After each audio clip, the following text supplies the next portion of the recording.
please like and subscribe to my channel. Thank you! Dear Kuya D, magandang araw po sa inyo. Matagal na akong tagapakinig ng mga kwento mo at ngayon ako naman ang napiling magbabahagi ng sarili kong istorya. Matagal ko nang kinikimkim to pero sa wakas handa na akong ilahad ang lahat. Itago mo na lang ako sa pangalang Marco. 3 taon na akong nagtatrabaho bilang isang seaman. Para sa mga hindi nakakaalam, mahirap ang buhay namin sa barko. Oo, malaki ang kita, pero kapalit nito ang matinding lungkot, pagod at pangungulila. Hindi biro ang mawalay sa pamilya, lalo na sa asawa kong si Lynn. Simulat sa pool, siya na ang inspirasyon ko. Lahat ng paghihirap ko, para sa kanya, para sa kinabukasan namin. Noong bago pa lang kaming mag-asawa, masaya kami. Pero habang tumatagal, nag-iba ang takbo ng relasyon namin. Hindi ko alam kung kailan nagsimula ang pagbabago, pero unti-unti ko nang naramdaman na may kakaiba kay Lynn. Madalas na siyang cold sa akin kahit nasa video call lang kami. Kung dati, excited siyang makita ako kahit sa screen lang, ngayon parang wala na siyang gana. Paulit-ulit ko siyang tinatanong kung may problema ba, pero lagi niyang sinasabi, "Wala, pagod lang ako. Alam kong may mali." Pero hindi ko alam kung anong mali. At hindi ko rin akalaing ang taong pinaka-nagkatiwalaan ko. Ang mismong gagawa sa akin ng traidor na bagay na, to. Isang gabi habang nasa barko ako, may natanggap akong mensahe mula sa isang kaibigan namin ni Lynn. "Marco, kamusta ka na? May gusto lang akong sabihin, pero sana huwag kang magalit." Kinabahan ako, hindi ko alam kung ano ang isasagot ko. "Bakit? Ano yon?" sagot ko. Ilang minuto bago siya sumagot ulit. "Pare, may napapansin akong kakaiba kay Lynn at kay kumpare." Biglang bumilis ang tibok ng puso ko. Si kumpare? Bakit niya binanggit si kumpare? Si Jomar, ang kumpare naming matalik. Matagal na kaming magkakaibigan. Kasama namin siya sa halos lahat ng selebrasyon, bininyaga ng anak namin birthday, Pasko. Palabiro pero mabait na tao. Hindi ko naisip kahit kailan na magkakaroon ng dahilan para pagdudahan siya. "Ano ang ibig mong sabihin?" tanong ko. Muli akong naghintay. Ilang minuto ang lumipas bago siya sumagot. "Ewan ko, pare. Pero madalas ko silang nakikitang magkasama. Masyado silang malapit sa isa't isa. Sana ako lang ang nagkakamali. Pero gusto ko lang ipaalam sa iyo." Para akong binuhusan ng malamig na tubig. Hindi ko alam kung paano ko tatanggapin ang narinig ko. Hindi ko alam kung totoo ba o haka-haka lang. Pero isang bagay ang sigurado, simula sa gabing yon, hindi na ako mapakali. Pagkalipas ng ilang araw, hindi pa rin mawala sa isip ko ang sinabi ng kaibigan ko. Sa tuwing tatawag ako kay Lynn, pilit kong sinisilip ang bawat detalye sa likod ng kamera.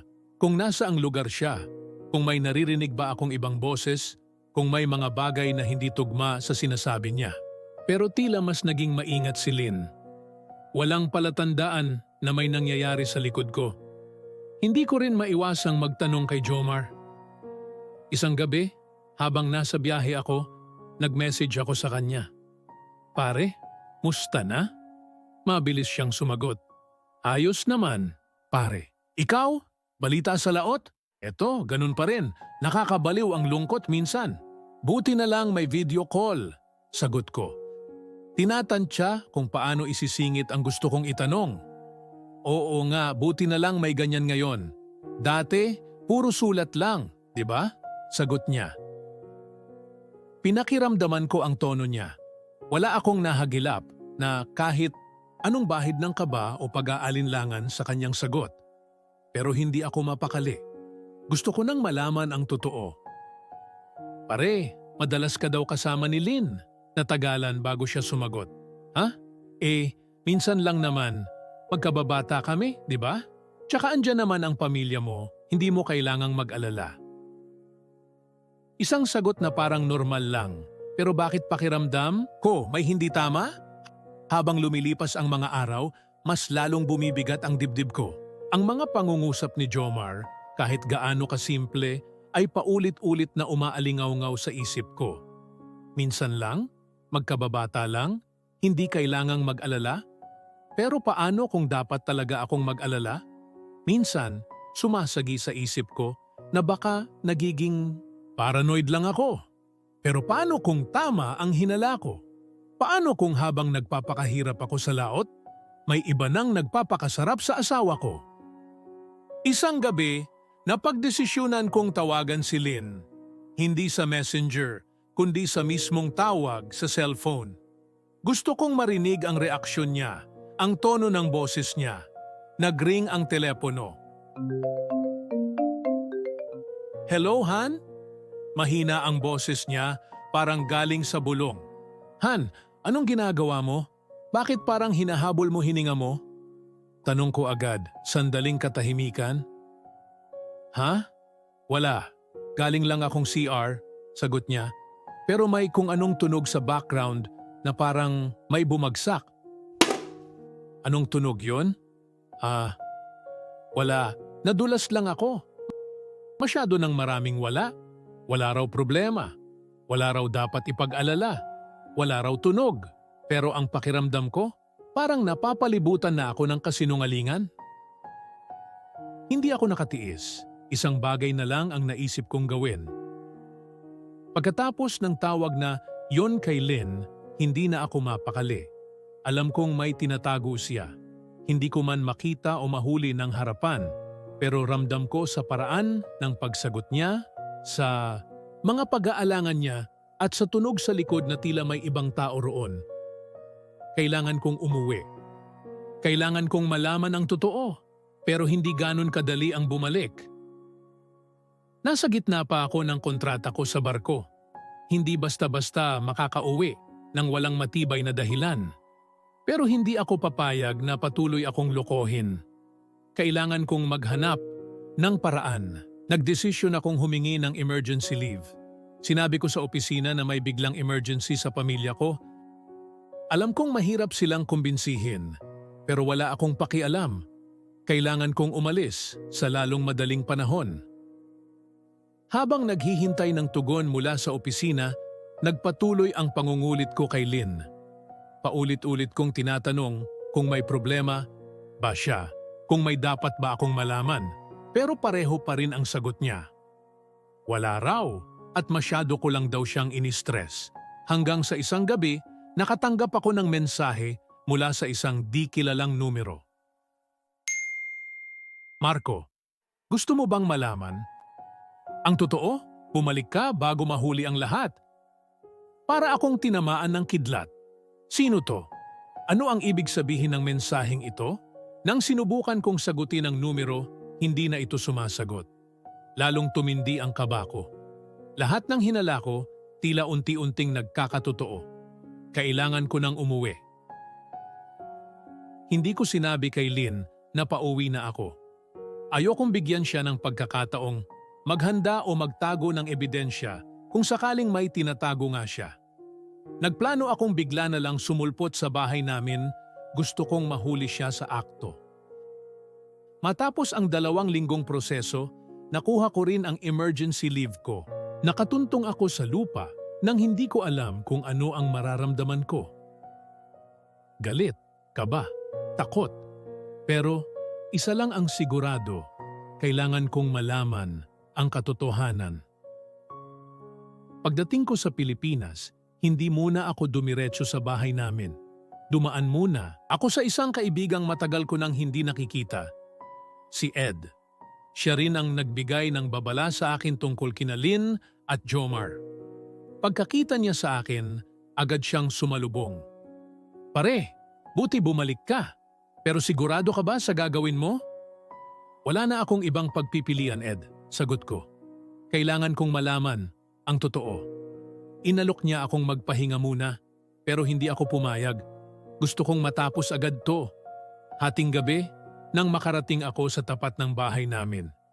Tahimik ang paligid, pero may isang bagay akong napansin. May sasakyan sa tapat ng bahay namin at hindi ito akin. Pinagmasdan ko ang paligid. Tahimik ang kalye, Tanging tunog lang ng kuliglig at malayong alingaw-ngaw ng asong tahol ang maririnig.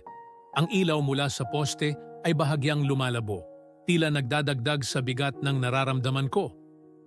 Lumapit ako sa sasakyan. Inikot ko ito, sinilip ang loob.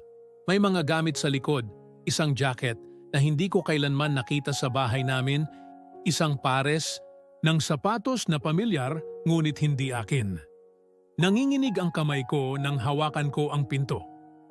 Sarado ito. Dahan-dahan akong umatras. Tumigil ako sa harap ng gate, pinakikiramdaman ang loob ng bahay. May mahina akong naririnig, mga boses, mabababa, halos pabulong. May halong tawa. Hindi ko agad naaninag kung sino o kung ano ang nangyayari. Pero may kakaiba sa gabing to. Pigil. Ang hininga kong inilabas ang susi ko. Hindi ko alam kung dapat ba akong pumasok ng biglaan o maghintay pa ng tamang pagkakataon. Pero isang bagay ang sigurado, hindi ako aalis. Dito nang hindi ko nalalaman ang katotohanan. Nakatago ako sa likod ng isang poste, mahigpit na hawak ang aking bag habang pinagmamasdan ang bahay. Ilang minuto na akong nakatayo roon, ngunit pakiramdam ko'y parang isang siglo ang lumipas. Sa bawat segundo, lalong lumalakas ang kaba sa dibdib ko. Hanggang sa biglang bumukas ang pinto. Dahan-dahang lumabas ang isang lalaki mula sa loob. Kahit madilim, agad ko siyang nakilala. Si Jomar. Napasigaw ako ng bad words. Nakahubad siya. Nang pangitaas, suot lamang ang isang manipis na shorts. Parang kampanteng-kampante, walang takot na lumabas sa bahay ko. May bitbit siyang sigarilyo, tinapik ang kaha bago sindihan ang isa. Sinundan siya ng isang anino mula sa loob at doon bumagsak ang mundo ko.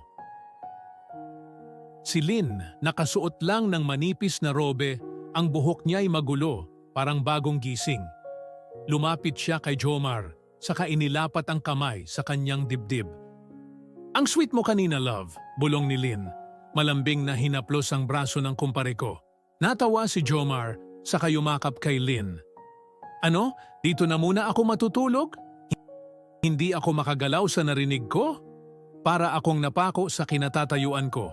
Naririnig ko ang sarili kong paghinga, malalim at mabigat. Ramdam ko ang panginginig ng mga kamay ko. Gusto kong sumugod, gusto kong sugurin silang dalawa. Pero para akong nilamon ng sarili kong emosyon, naghalikan sila. Doon ako tuluyang napuno ng galit. Hindi ko na kaya.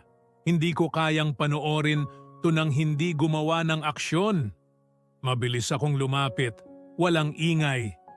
Sa isang iglap, bigla akong lumabas mula sa anino.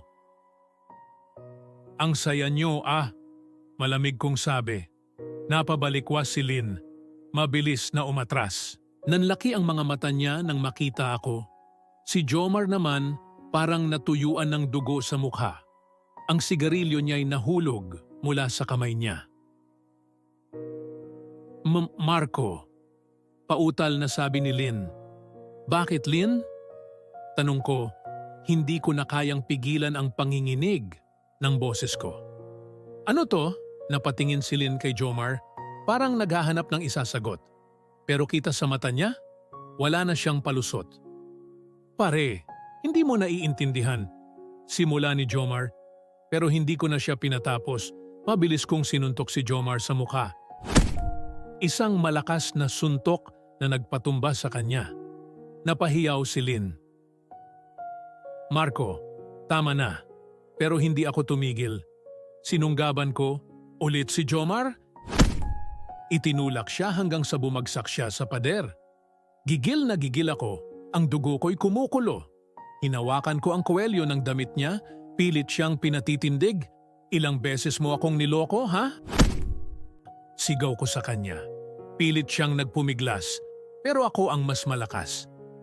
"Pare, hindi ko ginusto to." "Hindi mo ginusto?" Halos maputol ang lalamunan ko sa sigaw. Ano to? Nakita ko kayo. Nasa loob ka ng bahay ko. May kapal pa kayo ng mukha na lumabas para magyosi? Baliw ka ba? Lumapit si Lynn, umiiyak. Marco, please. Huwag mong patayin si Jomar. Napangisi ako ng mapait. Bakit? Mahal mo ba siya? Napayo ko si Lynn, hindi makasagot. Doon ko tuluyang naramdaman ang sakit na mas matindi pa sa kahit anong suntok na natanggap ko sa buong buhay ko. Hindi na ito selos lang. Hindi lang ito pagtataksil. Ipinagpalit niya ako sa mismong kumpare ko. Bit-bit ang galit at hinanakit, binitawan ko si Jomar. Bagsak siya sa sahig, hinihingal habang hawak ang panga niya. Tumingin ako kay Lynn, hindi ko alam kung galit, lungkot o pagkamuhi ang nangingibabaw sa akin. Ayoko kayong makita, mahina kong sabi. Kayo na lang dalawa. Tinalikuran ko sila, humakbang palayo. Ramdam ko ang luha sa mata ko, pero hindi ko na to pinunasan. Alam kong tapos na ang lahat. Marco, sandali lang. Tumakbo siya palapit sa akin, mahigpit akong hinawakan sa braso. Patawarin mo ako, please. Tiningnan ko siya. Ang babaeng mahal o ang babaeng pinaglaanan ko ng buhay ko. Pero ngayon, ibang-iba na siya sa dati kong kilala. Hindi ko alam kung paano ko pa magagawang magtiwala. Huli na ang lahat, Lynn, mahina kong sagot. Pinili mo na siya. Nang bawiin ko ang aking braso, mula sa pagkakahawak niya, nakita ko ang luha niyang bumagsak. Ngunit hindi ko na iyon kayang intindihin. Hindi ko na kayang bumalik.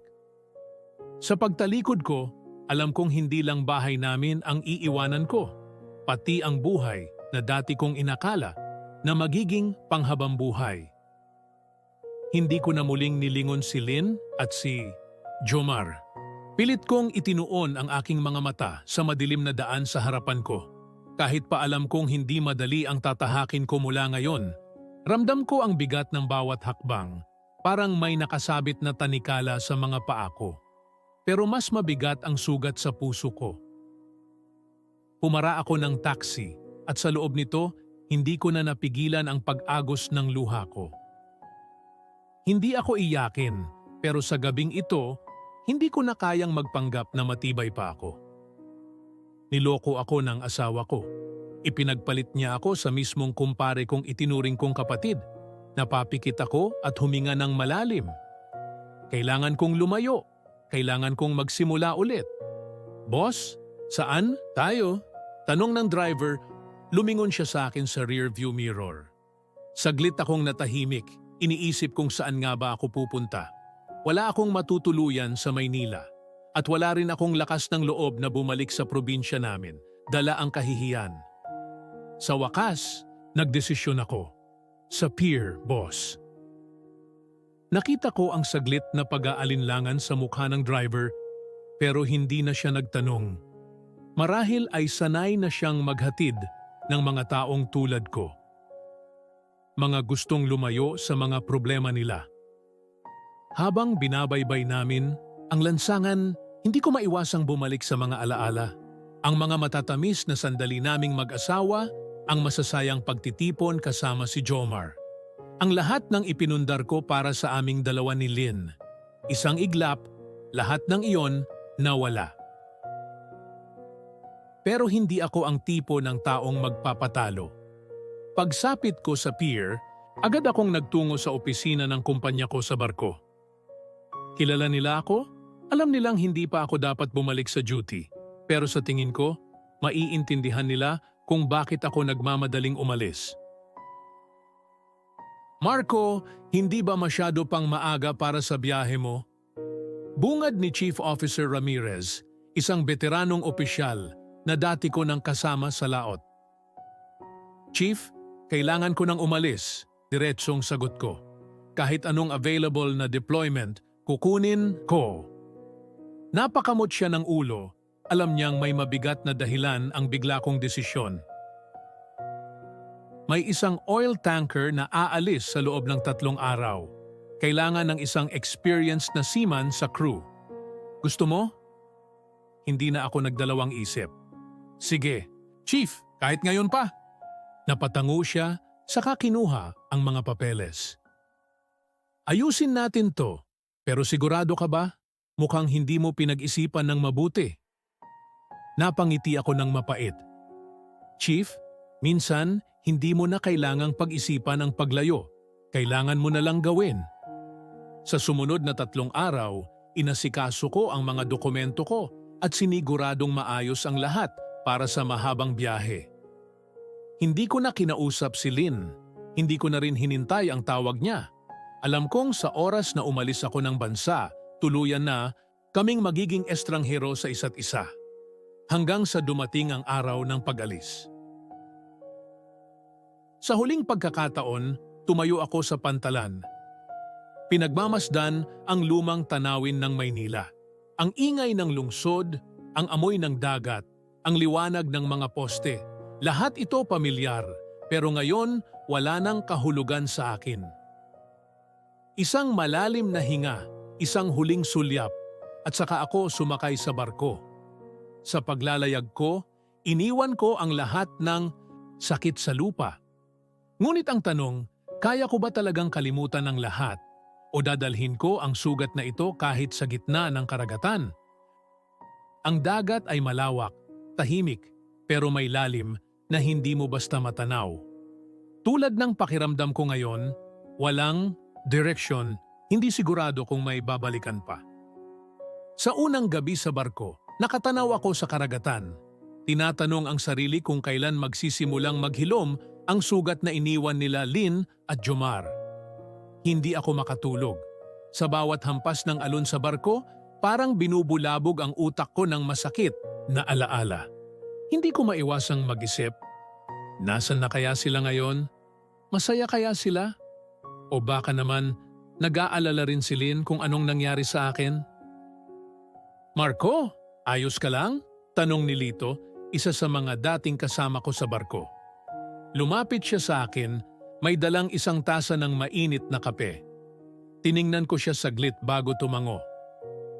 Oo, pre. Kailangan lang ng konting hangin. Umupo siya sa tabi ko, inabot ang isang tasa. Mukhang ang lalim ng iniisip mo. Hindi kita nakitang ganito dati. Napangiti ako ng pilit. Maraming nagbago, pre. Hindi na siya nagtanong pa. Sa halip, tahimik kaming nagkape habang ang barko ay patuloy sa paglalayag. Sa dagat, walang oras. Walang umaga o gabi. Tanging trabaho at tahimik na pagninilay. Ngunit kahit anong gawin ko, hindi ko matakasan ang katotohanan. Kinabukasan, bumalik ako sa dati kong routine. Trabaho, kain, tulog. Kailangan kong ituon ang isip ko sa ibang bagay. Pero kahit gaano ako kabisi, kahit anong pilit kong ibaling sa trabaho ang isip ko, gabi-gabi, bumabalik ang sakit. Ang tanong na hindi ko matakasan, bakit nila nagawa sa akin ito? Hanggang isang araw, habang nakatambay sa kabina, biglang nag-vibrate ang cellphone ko. Isang notification mula sa Facebook Messenger. Mula kay Lynn. Parang sinuntok ang dibdib ko. Dahan-dahan kong binuksan ang mensahe. Marco, please, kung mababasa mo ito, gusto kitang makausap. Alam kong galit ka sa akin pero napahigpit ang hawak ko sa cellphone. Ilang segundo akong naghintay bago ko tuluyang isinara ang chat. Hindi pa ako handa. Hindi ko alam kung gusto ko pa siyang marinig. Napasandal ako sa dingding ng barko. Sa ilalim ng bituin, sa gitna ng malawak na dagat, doon ko lang tunay na naramdaman kung gaano kalayo na ang narating ko. Hindi lang sa distansya, kundi pati sa buhay na iniwan ko sa lupa. Tanong ko sa sarili, ito na ba ang simula ng bagong buhay ko? O may babalikan pa akong nakaraan? Kuya D, 3 linggo na akong nasa laot. Sa loob ng panahong iyon, unti-unti kong inisip na baka kaya ko nang kalimutan ang lahat. Ngunit kahit anong pilit kong itapon sa alon ng sakit at galit, bumabalik pa rin ito, parang alon na hindi napapagod sa pagsalpok sa barko.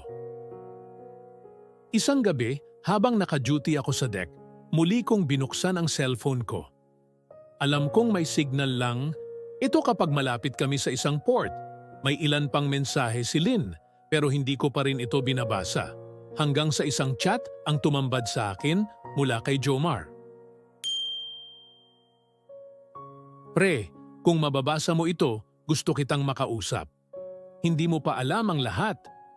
Para akong binuhusan ng malamig na tubig. Gusto kong hindi pansinin, gusto kong hindi na muling balikan ang lahat.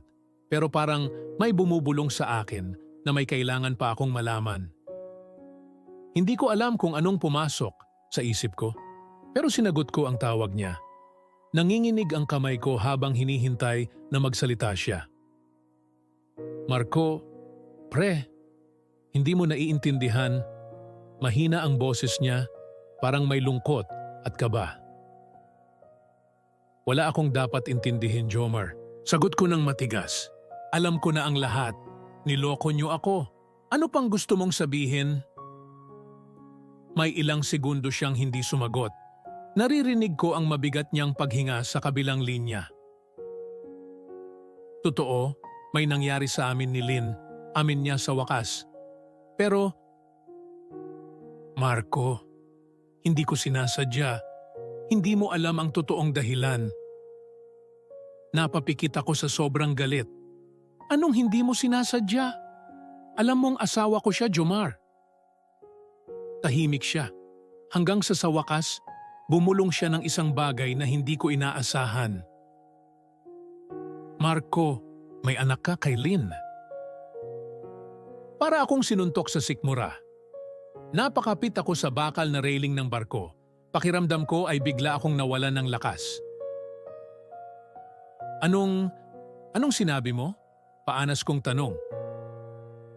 Buntis si Lynn noong umalis ka. Hindi niya nasabi sa'yo dahil sa takot. At ako ang naging takbuhan niya noong panahong wala ka.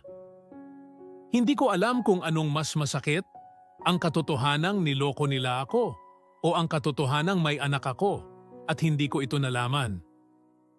Sinungaling ka, Jomar. Nanginginig ang boses ko. Paano ako maniniwala sa'yo? Kung ayaw mong maniwala, bumalik ka.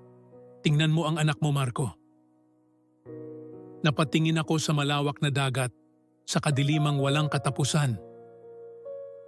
Sa loob ng 3 linggo, akala ko'y kaya ko nang kalimutan ang lahat. Pero ngayon, isang katotohanan ang bumalik sa akin. May anak ako. At maaaring may dapat pa akong balikan. Hindi ako makagalaw. Hindi ako makahinga. Pakiramdam ko, ako'y isang barkong tinamaan ng malakas na bagyo. Walang kontrol. Nilulunod ng mga alon ng emosyon. May anak ako, Kuya D. Gusto kong isigaw. Gusto kong ipikit ang mga mata at magising sa isang bangungot. Pero hindi ito bangungot. Totoo ito. Bawat salita ni Jomar ay parang pako na itinusok sa dibdib ko. Marco, kung ayaw mong maniwala, bumalik ka. Tingnan mo, ang anak mo. Muling ulit ni Jomar. Mahina ang boses niya, pero ramdam ko ang bigat sa bawat salitang binibitawan niya. Hindi ko na siya sinagot. Pinatay ko ang tawag at tumitig lang sa dagat. Ang malamig na hangin ay hindi kayang payapain ang apoy na sumisigaw sa loob ko. Ilang minuto akong nakatayo roon, pinipilit intindihin kung anong dapat kong gawin. Bumalik ako sa loob ng kabina ko. Kinuha ko ang telepono at binuksan ang mga mensahe ni Lynn. Marco, alam kong wala akong karapatan na humingi ng tawad. Pero sana, mapakinggan mo ako. Hindi ko sinasadyang itago ito sa'yo. Takot lang ako. Takot akong malaman mo ang totoo at tuluyan mo akong talikuran. Pero may anak tayo, Marco. At kailangang malaman niya kung sino ang ama niya. Bawat salita ay parang kutsilyong humihiwa sa puso ko. Hindi ko alam kung galit ba ang nangingibabaw o ang matinding lungkot na hindi ko nasaksihan ang pagdating ng anak ko sa mundo. Napaluhod ako, napahawak sa ulo ko. Hindi ko alam kung anong gagawin. Hindi ko alam kung dapat ba akong bumalik o dapat ko na lang itapon ang lahat sa alon. Kinabukasan, hindi ako mapakali. Habang nasa duty, ramdam kong hindi na ako dito. Ang isip ko ay nasa lupa, kasama ng isang Batang hindi ko pa nakikita, hindi ko pa nahahawakan. Pagkatapos ng shift, tinawagan ko si Chief Officer Ramirez. Chief, may pabor sana ako. Anong problema, Marco? Tanong niya. Ramdam ang pag-aalala sa boses niya. Pwede ba akong bumaba sa susunod na port? Emergency, Chief. Napabuntong hininga siya. Mahirap yan, Marco. Pero kung talagang emergency, may paraan. Doon ko lang napagtanto, handa akong bumalik. Pero ano ang naghihintay sa akin sa pagbabalik ko? Isang pamilya na nabuo kahit wala ako? O isang mas malaking sakit na hindi ko kayang tanggapin? 3 araw mula nang ipaalam ko kay Chief ang sitwasyon, sinabihan niya akong may posibilidad akong makababa sa susunod na port sa Singapore. 1 linggo na lang at makakabalik na ako sa Pilipinas. Sa loob ng mga araw na iyon, sinubukan kong sanayin ang sarili kong huminga ng malalim, tumanggap ng katotohanan at maghanda sa muling pagharap kay Lynn at sa anak ko. Pero paano ba naghahanda ang isang amang hindi man lang nasilayan ang kanyang anak sa loob ng maraming buwan? Paano ba ako babalik kung ang pagbabalik na ito ay may kasamang bangungot ng pagtataksil? Hindi ko namalaya na dumating na ang araw ng pagbabako. Sa Singapore ako bumaba, sakay ng eroplano pa uwi ng Maynila. Walang makakaalam na darating ako, ni si Lynn, ni si Jomar. Mas mabuting sa akin manggaling ang sorpresa kaysa sa kanila. Paglapag ko sa Pilipinas, malamig na hangin ang sumalubong sa akin. Tila paalala na hindi ko alam kung malamig o mainit ang sasalubong sa akin sa bahay. Sumakay ako ng taxi, diretso sa dati naming bahay ni Lynn. Huminto ako sa harapan ng bahay namin. May ilaw sa loob, may tao. Dahan-dahan akong lumapit. Naririnig ko ang mahihinang tunog ng isang bata. Isang tinig na hindi ko pa naririnig noon, pero ramdam ko sa puso ko kung sino siya. May anak nga ako, napabuntong hininga ako. Gusto kong pumasok, gusto kong makilala siya. Pero paano? Anong sasabihin ko? Habang nakatayo ako roon, biglang bumukas ang pinto.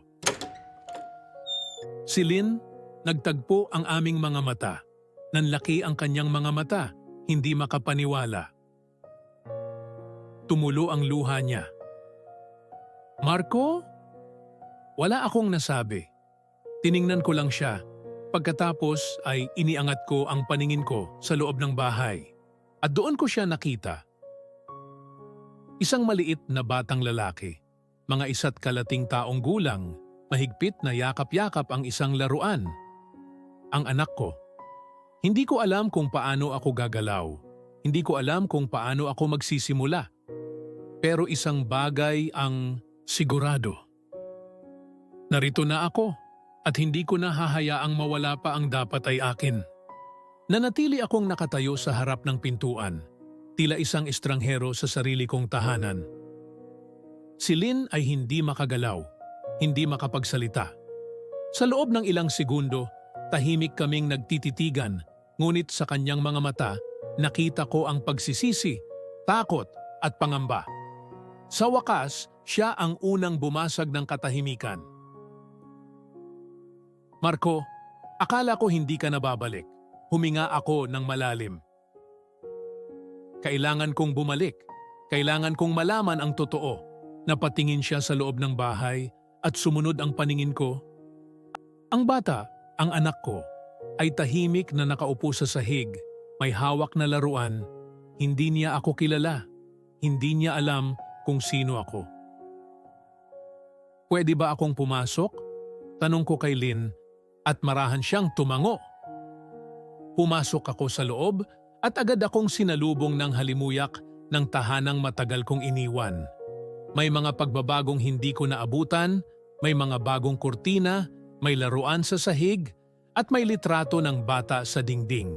Ngunit may isang bagay na hindi nagbago. Ang bigat ng emosyon na bumalot sa akin. Lumapit ako sa bata. Nanginginig ang kamay kong inabot ang laruan niya. Tumingin siya sa akin at para bang sandali siyang nag-isip kung dapat ba akong kilalanin? Ano? Pangalan niya? Tanong ko. Hindi inaalis ang tingin sa bata. Mahina ang sagot ni Lynn. Miguel. Miguel. Paulit-ulit kong inulit sa isipan ko ang pangalang iyon. Para bang sa isang iglap, nagkaroon ng saysay ang lahat ng sakit na pinagdaanan ko.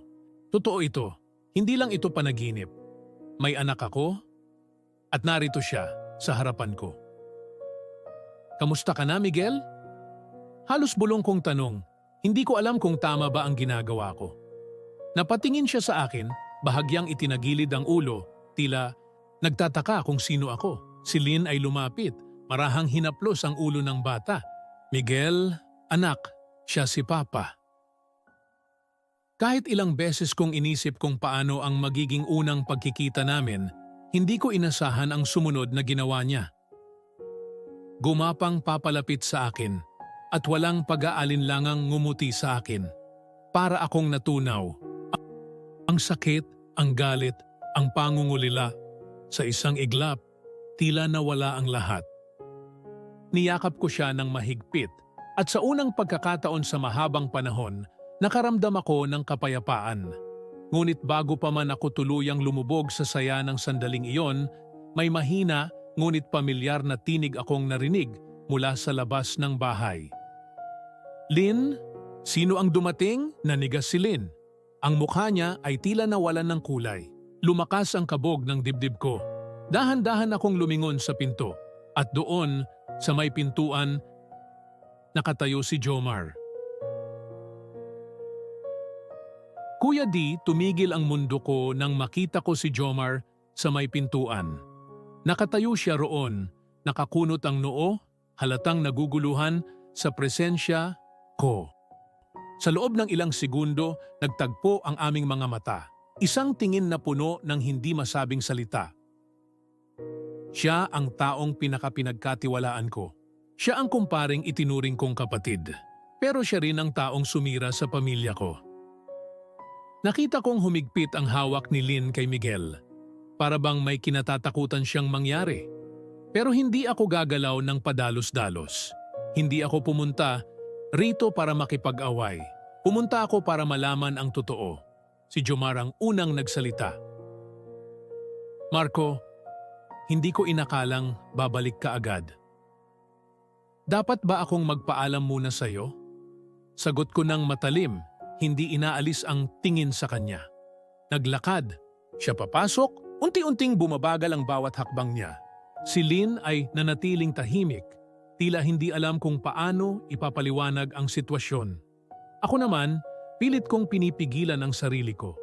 Hindi ito ang tamang lugar para magwala ako. Lumapit ako kay Miguel. Marahang hinaplos ang ulo niya. Hindi ko alam kung alam niya ang tensyon sa paligid. Pero hindi ko papayagang makita niyang sumabog ang galit ko. Kailangan kong manatiling kalmado. Tumingin ako kay Lynn. Ano na? May balak ba kayong ipaliwanag ito sa akin? O gusto niyo na lang akong gawing hangal habang buhay? Bumuntong hininga si Lynn. Nakayuko, parang wala siyang lakas para sumagot. Alam kong may gusto siyang sabihin, pero natatakot siya. Si Jomar ang sumagot. Marco, hindi ito ang iniisip mo? Napangiti ako ng mapait. Ah, ganun ba? Ano bang iniisip ko pare? Na ikaw ang dahilan kung bakit wasak ang pamilya ko? O gusto mong sabihin na hindi ikaw ang sumalo sa asawa ko nung wala ako? Hindi, siya sumagot. Sa tingin pa lang niya, alam kong natamaan ko ang totoo. Hindi ko na napigilan ang sarili ko. Lumapit ako sa kanya. Kasabay ng isang mabigat na suntok na tumama sa panga niya. Napaatras siya. Muntik nang matumba. Narinig ko ang sigaw ni Lynn. Pero wala akong pakialam. Matagal ko nang gustong gawin yon. Para sa ilang taon kong paghihirap? Jomar, para sa panloloko niyong dalawa sa akin. Galit kong sigaw. Pinahid niya ang dugo sa labi niya. Hindi siya lumaban. Hindi siya sumigaw. Tumayo lang siya roon, tila tinatanggap ang galit ko. Kailangan mong malaman ang buong kwento, Marco, mahina niyang sabi. wala na akong gustong marinig mula sa'yo. Tumingin ako kay Lynn. At ikaw? May gusto ka bang sabihin? Pero bago pa siya makasagot, isang malakas na katok ang umaling-aungaw mula sa pinto. May dumating at sa sandaling iyon, alam kong hindi pa tapos ang bangungot ko. Nag-freeze kaming lahat nang marinig ang malakas na katok sa pinto. Napatingin si Lynn kay Jomar, halatang kinakabahan. Ako naman, biglang kinabahan din. Sino pa ang maaaring dumating sa ganitong sitwasyon? Dahan-dahang lumapit si Lynn sa pinto. Bago niya ito buksan, tumingin siya sa akin, parang tinatanong kung dapat ba niyang ituloy. Tumango lang ako, pilit pinapanatili ang composure ko. Nang bumukas ang pinto, isang matandang babae ang tumambad sa amin, si Aling Norma. Ang matagal ng kapitbahay ni Lynn. Nakatitig siya kay Lynn, tapos lumipat ang tingin sa akin. Kita sa mukha niya ang kaba. Lynn, may kailangan kang malaman, mahina niyang sabi. Tungkol kay Miguel. Nagkatinginan kaming tatlo, ako, si Lynn at si Jomar. Ramdam ko ang malamig na pawis na dumadaloy sa batok ko. Ano ang ibig sabihin ni Aling Norma? Ano po yun, Aling Norma? Halos pabulong na tanong ni Lynn. Napatingin si Aling Norma kay Miguel na tahimik na naglalaro sa gilid. Hindi ko gustong makialam, pero hindi ko na kayang itago ito. Kailangan mong malaman ang totoo. Lalong bumigat ang pakiramdam ko. Mas lalong bumilis ang tibok ng puso ko. Hindi pa tapos ang pagsubok na to. Ano bang pinagsasabi niyo, Aling Norma? Singit ni Jomar, halatang inis. Tinitigan siya ni Aling Norma, tapos lumingon ulit kay Lynn. Miguel, hindi siya anak ni Jomar? Nanlaki ang mga mata ko. Naramdaman kong parang may sumabog na bomba sa loob ng dibdib ko. Napatigil si Lynn. Anong ibig niyong sabihin? Huminga ng malalim si Aling Norma bago nagsalita ulit. May sinabi sa akin noon si Rosa, yung dating kasambahay ng tiyahin mo. Sinabi niyang hindi si Jomar ang tatay ni Miguel. Naghalo ang emosyon sa loob ko, galit, pagtataka, pagkalito. Kung hindi si Jomar, sino? Tahimik si Aling Norma. Tumingin siya kay Lynn, parang hinihintay siyang magsalita, pero hindi gumalaw si Lynn. Para siyang na-freeze sa kinatatayuan niya. Biglang sumagot si Jomar. Marco, bago ka magalit sa akin, gusto kong sabihin sa iyo na hindi ko kailanman sinabi kay Lynn na akin si Miguel. Hindi ko siya pinagpilitang ako ang ama. Hindi ako makapaniwala. Lynn, sagutin mo ako, kung hindi si Jomar, sino? Lumingon siya sa akin, nanginginig ang labi niya, nangingilid ang luha niya. Pero hindi siya makapagsalita. At doon ko naisip ang isang bagay na hindi ko kailanman inasahan. Ako ang ama ni Miguel. Hindi ako makapagsalita. Hindi ko alam kung paano ipoproseso ang revelasyong to. Marco, patawarin mo ako. Mahina at basag na boses ni Lynn. Ikaw ang totoong ama ni Miguel. Ikaw, mula pa noon. Para akong tinamaan ng matinding alon. Ang sakit, ang galit, ang pangungulila. Lahat ng naramdaman ko nitong mga nakaraang buwan, biglang nawala, napalitan ng isang matinding emosyon na hindi ko maipaliwanag. Ako ang ama ni Miguel. At hindi ko alam kung matutuwa ako o mas lalo akong magagalit para akong nakalutang sa hangin. Parang biglang huminto ang mundo ko matapos kong marinig ang revelasyong iyon. Ako ang ama ni Miguel. Hindi ako makapaniwala. Ilang taon kong pinagdusahan ang iniwang sakit ng pagtataksil, ang paniniwala na naagaw ng kumpare ko ang pamilya ko. Pero ngayong nalaman ko ang totoo, parang mas lalong bumigat ang loob ko. Tumingin ako kay Lynn na hindi makatingin ng diretso sa akin. Nakayuko siya, halatang iniiwasan ang tingin ko. Si Jomar naman, tahimik lang, pero may lungkot sa kanyang mga mata. Para bang tanggap na niya ang lahat, o baka naman matagal na niyang alam. Bakit hindi mo sinabi sa akin? Mahina, pero matigas kong tanong kay Lynn. Napakagat siya sa labi, nangingilid ang luha. Marco, natakot ako. Natakot akong malaman mo. Natakot akong mawala ka ng tuluyan. Nawala pa rin naman ako, hindi ba? Matalim kong sagot. Pinaniwala mo ako na kayo ni Jomar. Pinaniwala mo ako na wala na akong babalikan.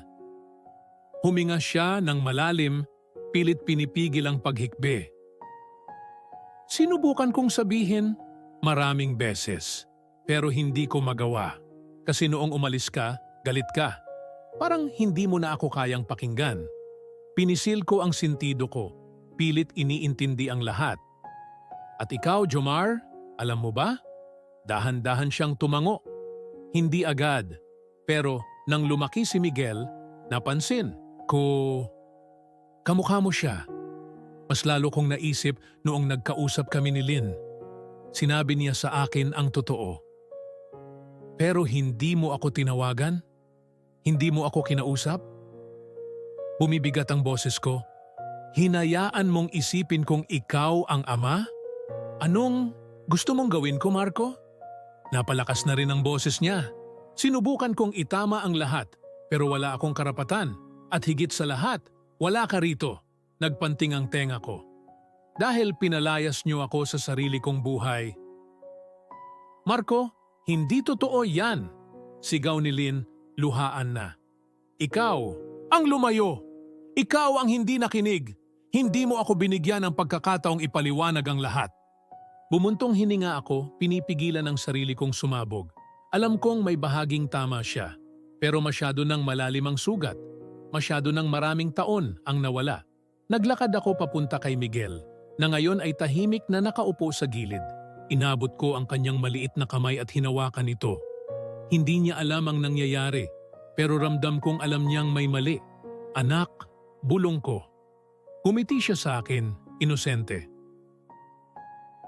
Papa? Doon ako tuluyang bumigay. Hindi ko napigilan ang luha kong kanina ko pa pinipigilan. Ngayon ko lang naramdaman kung gaano kalaki ang nawala sa akin. Isang bagay na hindi kayang ibalik ng kahit anong paliwanag. Hindi ko alam kung ano ang dapat kong gawin. Hindi ko alam kung kaya ko pang itama ang lahat. Pero isa lang ang sigurado ko. Kailangan kong lumaban para sa anak ko. Matapos ang revelasyong iyon, bumigat ang buong paligid. Tahimik na nakamasid si Miguel. Walang muwang sa bigat ng usapang naganap sa harap niya. Alam kong sa kanya ko dapat ibuhos ang atensyon ko. Pero hindi ko pa rin matanggal ang bigat ng galit at pagtataksil na bumalot sa puso ko. Nagpupumiglas ang emosyon sa loob ko. Galit, pangungulila, sakit. Hindi ko alam kung ano ang uunahin kong maramdaman. Paano kung nalaman ko lang ito noon pa? Paano kung hindi ko iniwan si Lynn? Kung hindi ako nagpadala sa galit? Baka ibang buhay ang meron kami ngayon. Huminga ako, nang malalim. Kailangan kong magdesisyon. Hindi na ako makakabalik sa nakaraan, pero may pagkakataon pa akong itama ang ngayon. Lynn, mahina kong sabi, pero matigas. Gusto kong makasama ang anak ko. Napalunok siya. Kitang-kita ang takot at kaba sa kanyang mukha. Marco, hindi ko alam kung paano ko kayang patawarin ang lahat ng nangyari. Pero isang bagay ang sigurado ko. Hindi ko hahayaang lumaki si Miguel nang hindi ako kilala. Karapatan kong maging ama niya. Tahimik siyang tumango, pero kita ko ang pag-aalinlangan sa kanyang mata. Alam niyang hindi magiging madali ito para sa aming tatlo. Si Jomar naman, hindi pa rin kumikibo, pero kita ang lungkot sa kanyang mukha. Ito ang tanong ko sa iyo, Lynn. Tuloy ko? Handa ka bang ipaglaban ang pamilya natin? O mas pipiliin mong manatili sa anino ng mga kasinungalingang itinago mo sa akin? Napayuko siya. Hindi siya agad sumagot. Maya-maya, pinahid niya ang kanyang mga luha at mahina siyang sumagot. Marco, hindi ko alam kung paano kita mahihingi ng tawad. Pero isa lang ang gusto kong sabihin, hindi kita gustong mawala sa buhay namin ni Miguel. Napatingin ako kay Jomar. Hindi ko alam kung may karapatan pa akong magalit sa kanya. Oo, nasaktan. Ako, pero hindi lang siya ang may kasalanan. Sa dulo, ako rin ang lumayo. Ako ang nagpadala sa galit, ako ang nagpatangay sa sakit. At ngayon, may pagkakataon akong itama ang lahat. Tumingin ako kay Miguel. Pinagmasdan ko ang inosente niyang mukha, ang walang bahid na pagtingin niya sa akin bilang kanyang ama. Doon ko napagtanto, hindi para sa akin ang laban na to. Hindi para kay Lynn, hindi para kay Jomar. Para ito kay Miguel. Handa akong lumaban para sa anak ko, madiin kong sabi. Pero kailangan nating ayusin to, lahat tayo. Tahimik silang tumango. Alam kong malayo pa ang tatahakin namin, pero ito na ang simula. At sa pagkakataong ito, hindi ko nahahayaang mawala pa ang pamilya ko. Hindi naging madali ang sumunod na mga araw matapos ang aming pag-uusap. Parang isang mabigat na ulap ang nakalutang sa pagitan naming tatlo, ako, si Lynn at si Jomar. Ngunit sa kabila ng sakit at galit, may isang bagay kaming pinagkasunduan. Si Miguel. Hindi niya kasalanan ang lahat ng ito at hindi siya dapat maging biktima ng aming mga pagkakamali. Pilit kong pinapalakas ang loob ko. Hindi ko pa kayang tuluyang kalimutan ang sakit, pero kailangan kong maging matatag para sa anak ko. Isang araw, nagdesisyon akong bumalik sa bahay nila Lynn.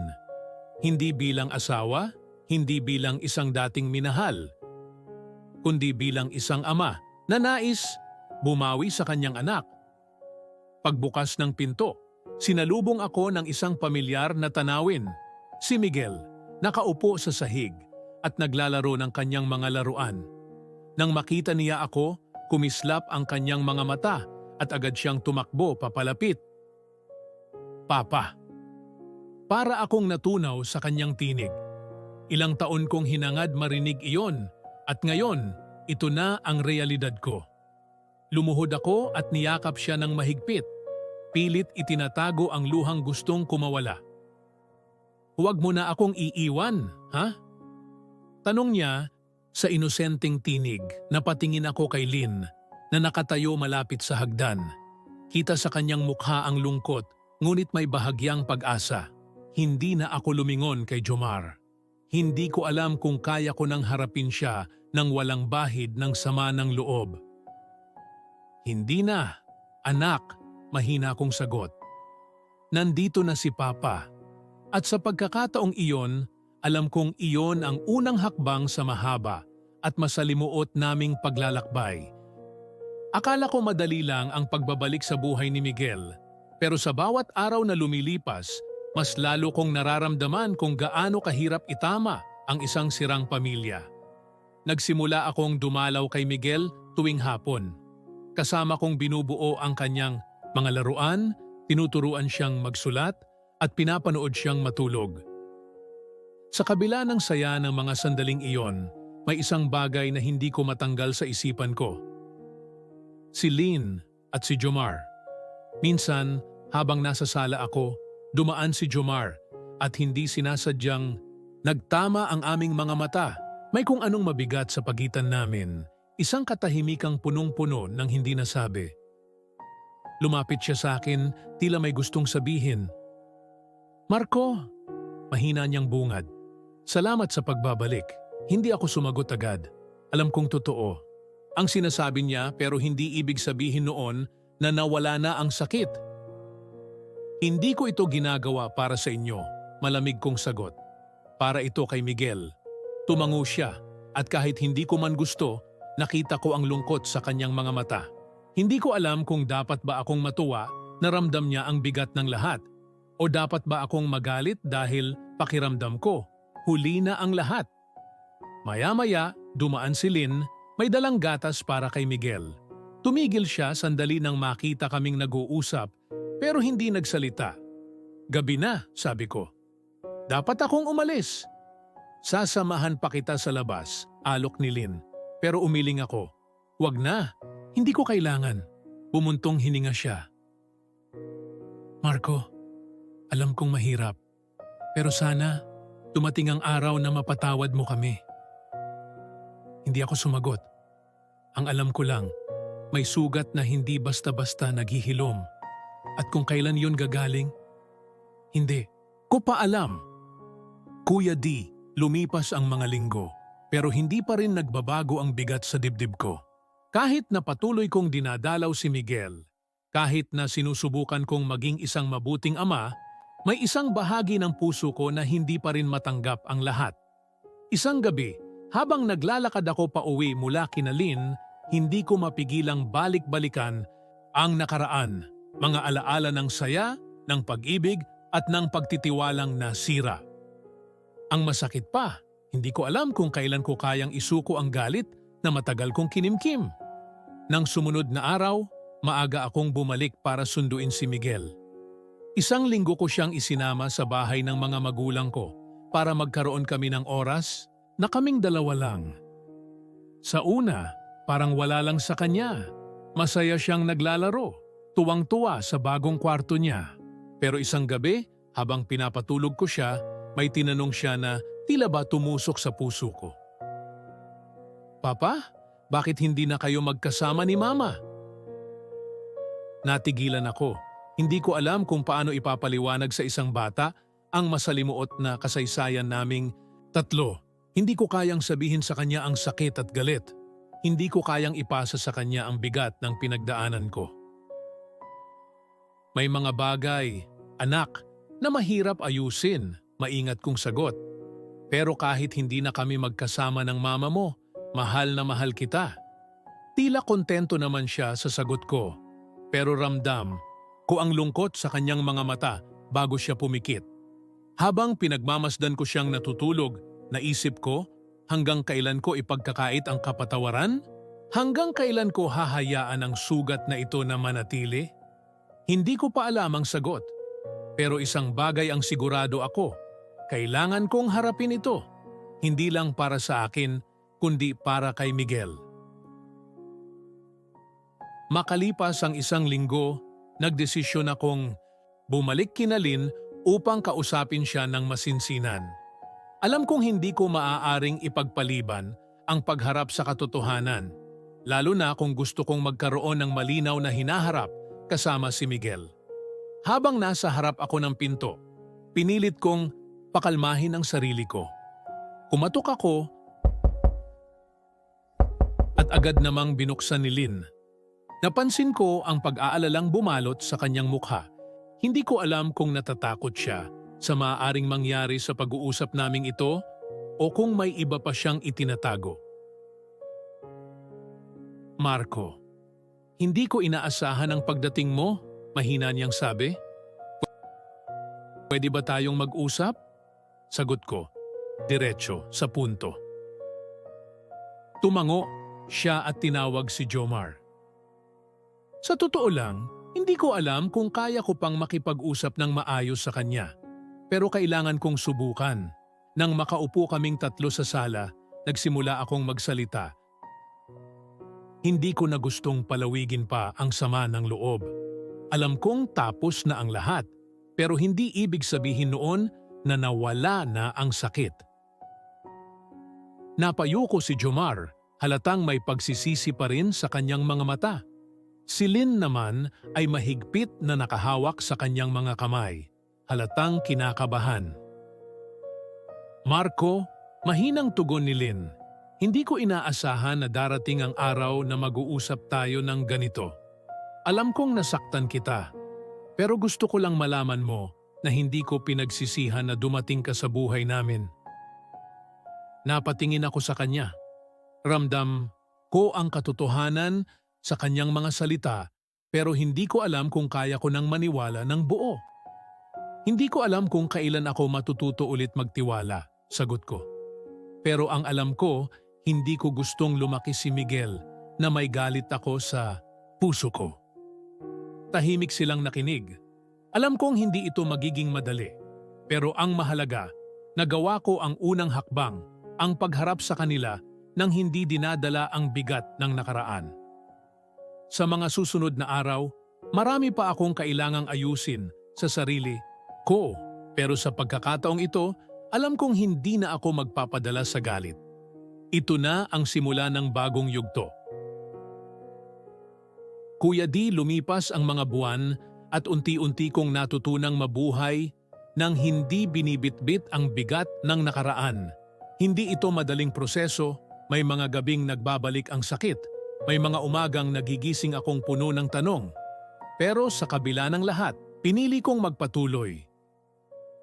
Isang umaga, habang nag-aayos ako ng gamit para sa panibagong biyahe sa barko, biglang kumatok si Miguel sa pintuan ng aking kwarto. "Papa, aalis ka na naman?" tanong niya. May lungkot sa boses niya. Lumuhod ako at niyakap siya ng mahigpit.